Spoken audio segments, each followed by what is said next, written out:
Excellence, il y a une table ici, vous n'avez pas salué. Ah, ok, on excuse.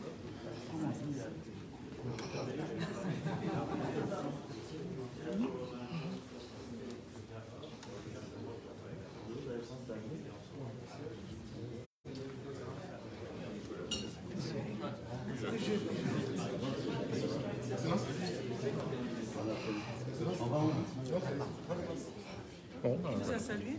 Non, non. Non, non, non. On a été zappés.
Mesdames et messieurs,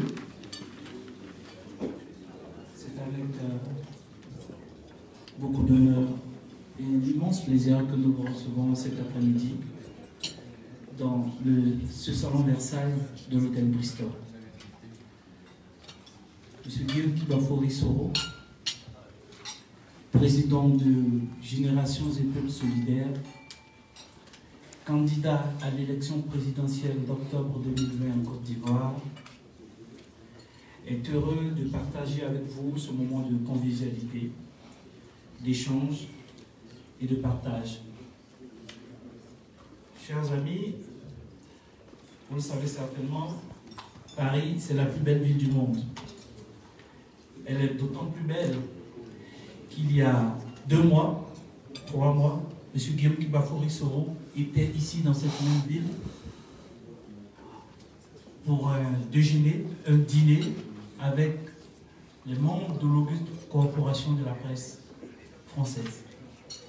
Aujourd'hui, il revient devant vous, cette fois-ci avec ses avocats, pour parler de la Côte d'Ivoire, pour parler d'avenir, pour parler de futur, pour parler également de l'état préoccupant dans lequel se trouvent les libertés publiques dans le pays de l'éléphant, dans ce pays qui, il y a 5 ans, se portait très bien et qui, au fur et à mesure que s'approche l'élection présidentielle, présente des signes inquiétants, des signes alarmants, des signes pour lesquels il urge de se réunir de poser un diagnostic et de proposer des solutions.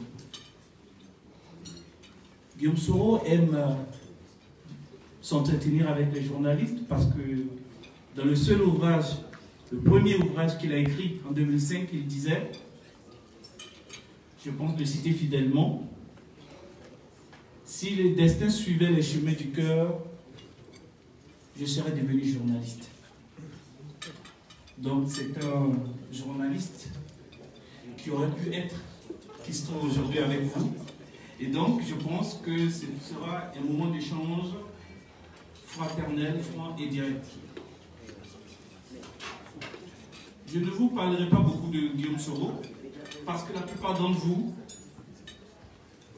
le connaissent, ont entendu parler de lui, ont lu sur lui, ont entendu des choses sur lui, ont donc une idée, une vision, un aspect, un aperçu du personnage.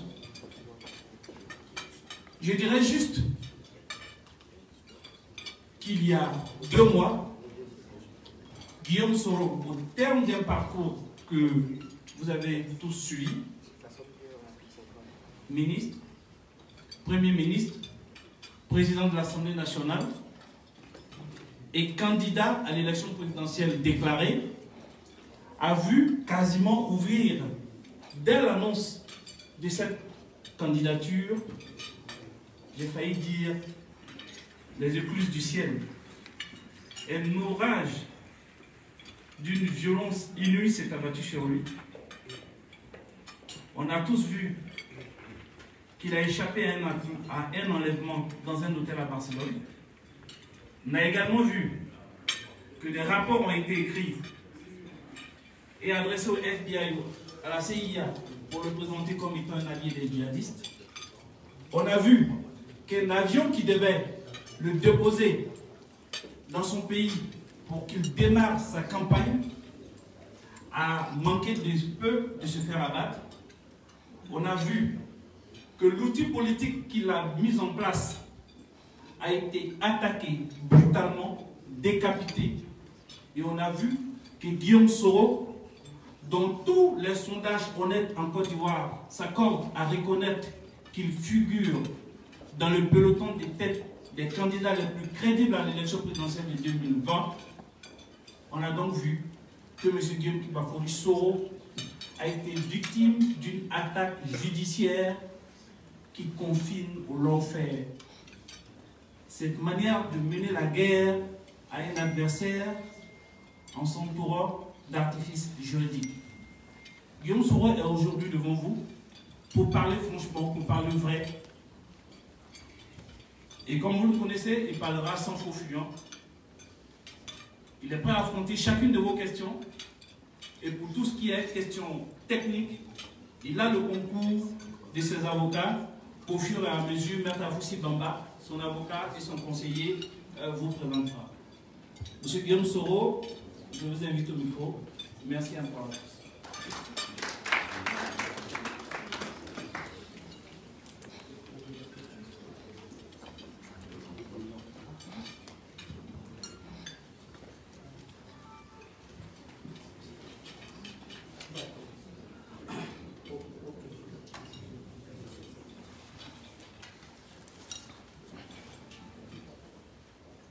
Mesdames et messieurs les journalistes, je vous remercie d'avoir répondu nombreux à cette invitation. Si j'ai choisi de vous convier aujourd'hui à ce déjeuner de presse, c'est avant tout pour vous dire que je suis candidat à l'élection présidentielle dans mon pays, la Côte d'Ivoire, le 31 octobre 2020. Et je veux vous le dire tout de suite. Je le demeure définitivement. J'ai même envie de dire que je le suis davantage. Sachez-le. Ceux qui m'ont empêché de fouler la terre de mon pays le 23 décembre à une instrumentalisation de la justice. L'avenir se pense, se prépare et se avec le peuple et pour servir le peuple. Telle est, je vous l'assure, ma mission. Rassembler le peuple ivoirien, le réconcilier avec lui-même, lui soumettre un projet d'avenir et l'associer au même horizon.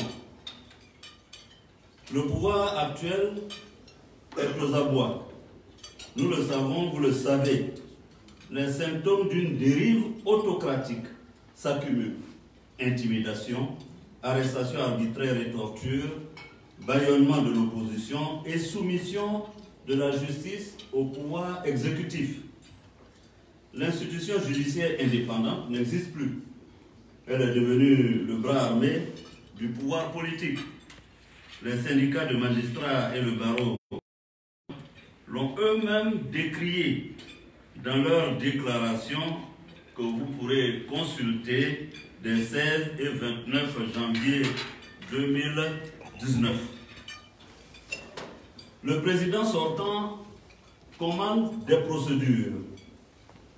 Il instrumentalise les magistrats en violation des textes de loi et de procédure au détriment des règles constitutionnelles. J'ai été, ainsi que mes amis politiques et certains membres de ma famille en Côte d'Ivoire, victimes ces dernières semaines d'une véritable persécution judiciaire. Je répète, une véritable persécution judiciaire.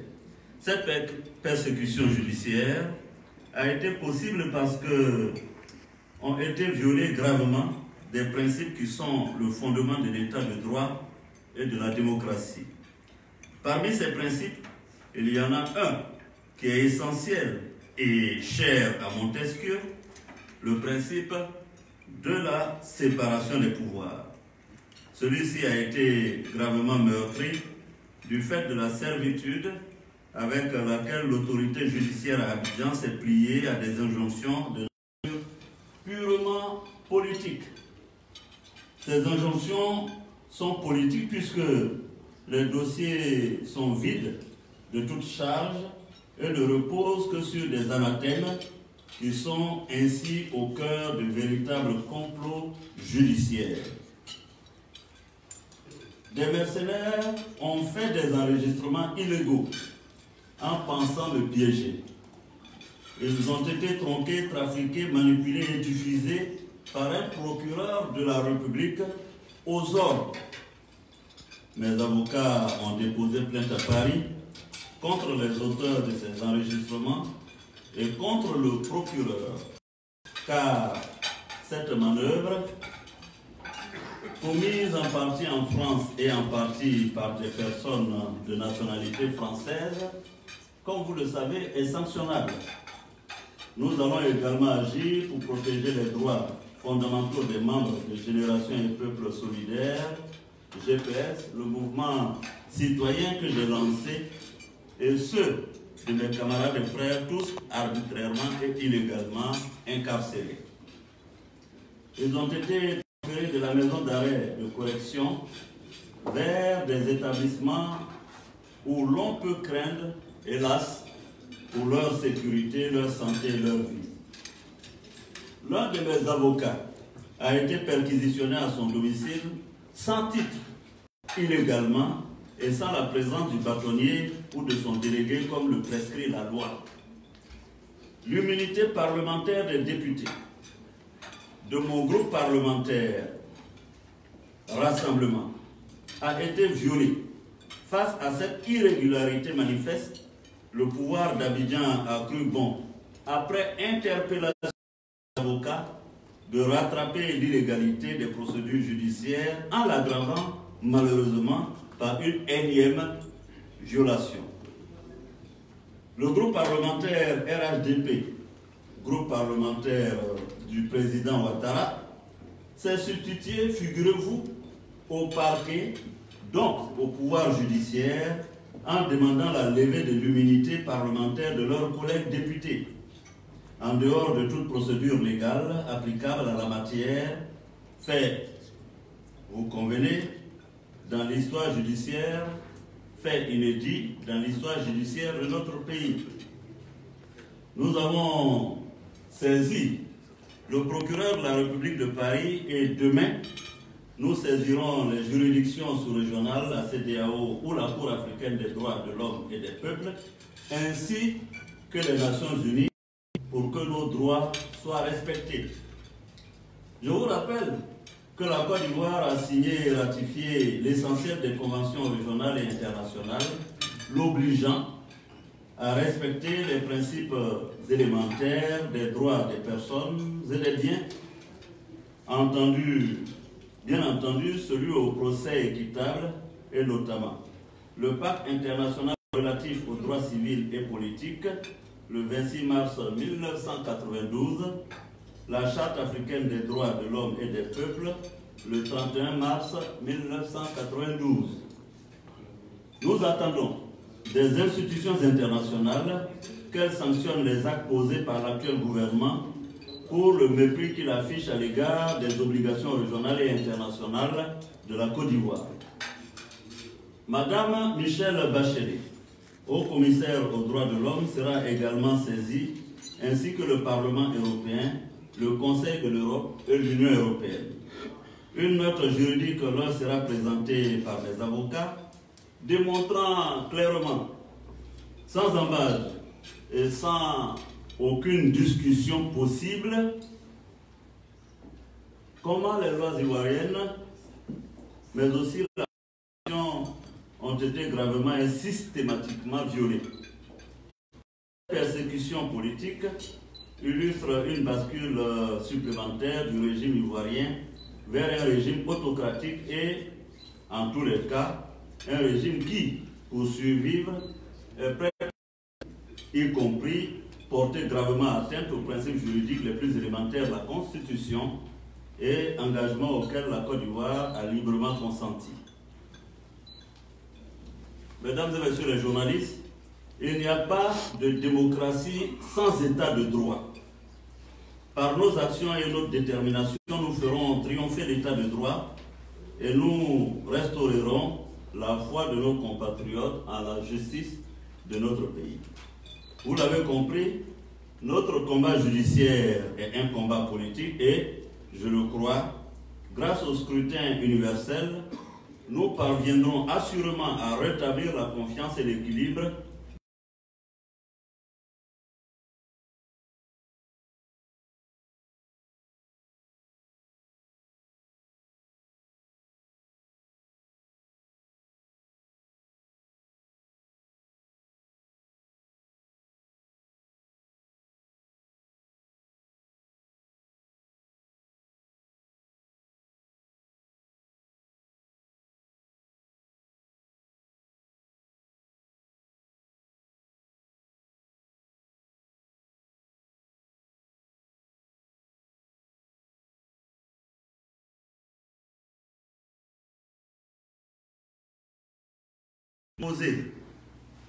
Je m'exprimerai désormais de façon régulière pour dessiner un projet en formulant des propositions. Telle est la ligne que j'entends tenir et dont je ne dévierai point.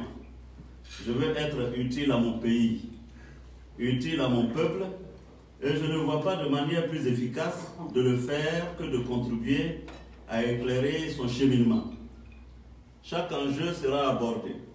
De la réconciliation nationale, de la paix, de l'éducation à la santé, en passant par le logement et le nouveau partage des fruits de la croissance. Loin de tout, mais avec la volonté constante de convoquer une audace à la mesure du potentiel de notre nation, dont la citadelle sera la démocratie. Nous sommes porteurs d'un nouveau leadership